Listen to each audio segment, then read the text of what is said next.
Hello everybody, welcome back. Today as well we have got to another video. In this video I'll show you how we can disable a Binance account, but before that please do make sure to like our video, subscribe our channel, and yes, without any further delay, let's start.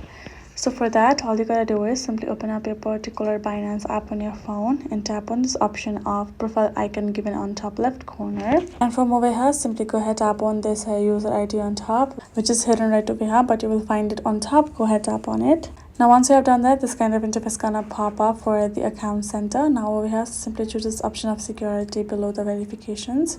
Then from security section you're gonna scroll down to the bottom, and there you go, you will find this option of manage account, which you're gonna tap, and there the two options will pop up, which includes disable account and delete account. We simply need to disable it for a while, so we're gonna tap on the first one. Then once you've tapped on the disable account, this kind of interface is gonna pop up, which will show you the consequences of it. Once you are okay with it and still you want to do it, then tap on this option of disable account at the bottom and your account will be disabled and you're good to go. So that is how you can do it. Hope this video was helpful to y'all. Thank you so much for watching, and yes, I'll see you guys in our next video.